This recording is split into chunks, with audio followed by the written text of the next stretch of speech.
And it's really easy to destroy the ideal instead of to try to pursue it, because then you get rid of the judge. But it's way better, lower the damn judge if it's too much.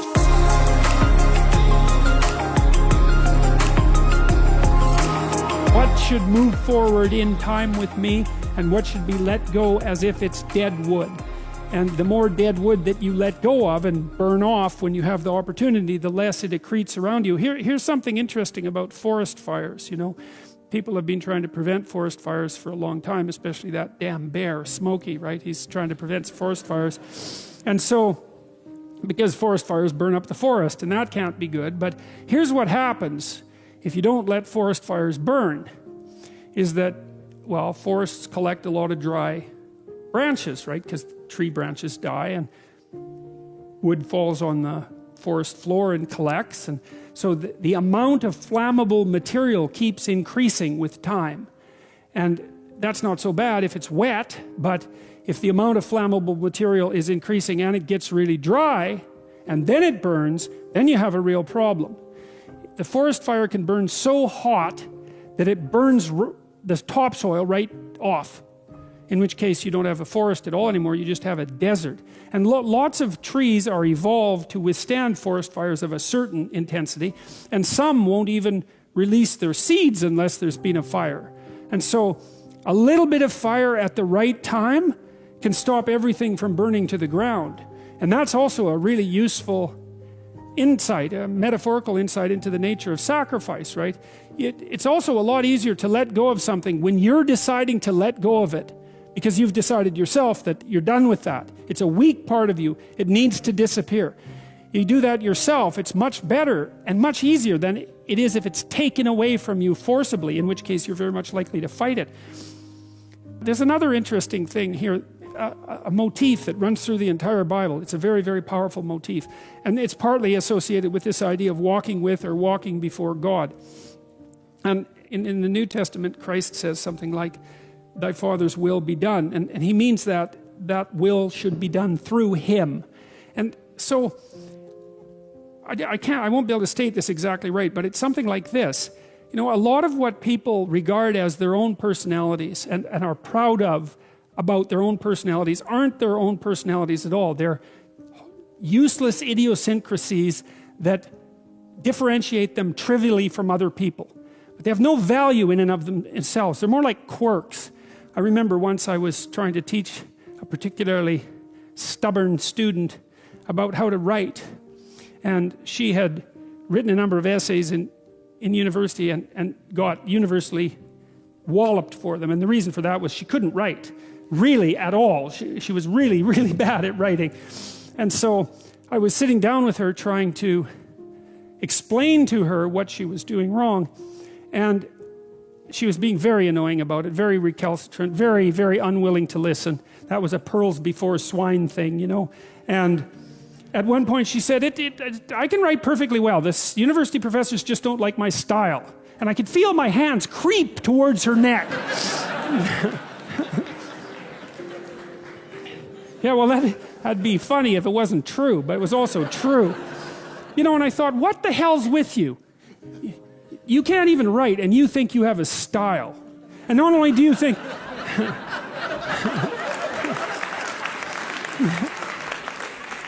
yeah, not knowing how to write is not a style. That's the other point, right? And so, you know, she instead of humbling herself, which was necessary, and okay, right? Because she was a new university student. It's like, of course you don't know how to write. When were you going to learn? In school? I don't think so. So she was proud of her insufficiency. That's arrogance, right? That's not humility. It's self-deception and arrogance. To be proud of your insufficiency, that's a very foolish thing. And that means to cling to the parts of you that are dead. And so, back to the walking with God idea. You know, as you elevate your aim, you create a judge at the same time, right? Because the new ideal, which is an ideal you, even if it's just an ideal position that you might occupy, even if it's still conceptualized in that concrete way, that becomes a judge because it's above you, right? And then you're terrified of it maybe, That's why you might be afraid when you go start a new job, right? Because this thing is above you and you're terrified of it, and it judges you. And that's useful because the judge that you're creating by formulating the ideal tells you what's useless about yourself, and then you can dispense with it. And you want to keep doing that, and then every time you make a judge that's more elevated, then there's more useless you that has to be dispensed with. You have a judge that says, get rid of everything about yourself that isn't perfect. That's also what God tells Abraham, right? The thing that's interesting about this, I think, is you can do it more or less on your own terms. You don't have to pick an external ideal. You can pick an ideal that fulfills the role of ideal for you. You can say, okay, well, if things could be set up for me the way I need them to be, and if I could be who I needed to be, what would that look like? And you can figure that out for yourself, and then instantly you have a judge. And I also think that's part of the reason people don't do it, right? Why don't people look up and move ahead?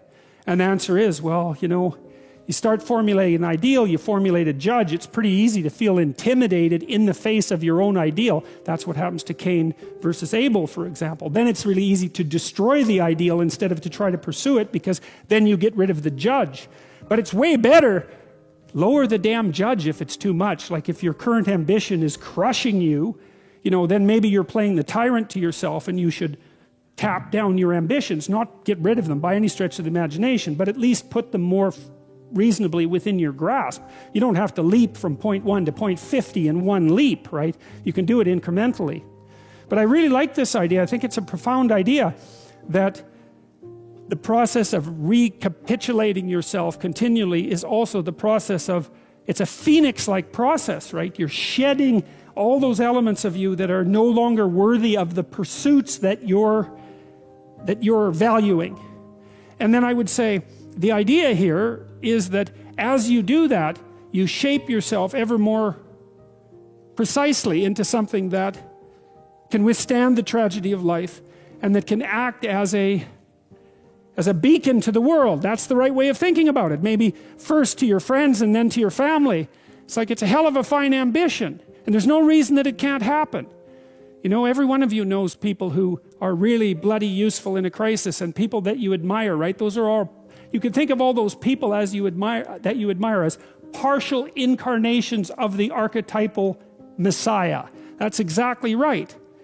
And the more that manifests itself in any given person, then the more generally useful and admirable that person is in a multitude of situations. And we don't know the limit to that. But people can be unbelievably good for things, you know. It's really something to behold. So the question is, if you want something, what does it mean to want it? And what it means is to sacrifice whatever is necessary to get it, because otherwise you don't want it. And so there's an equation here, and I'm not claiming its ultimate accuracy, but the equation is something like, you don't want it unless you're willing to sacrifice for it. And if you don't want it, you're not going to get it, because you're scattered. But if you do want it and you make the proper sacrifices, then God only knows what might happen.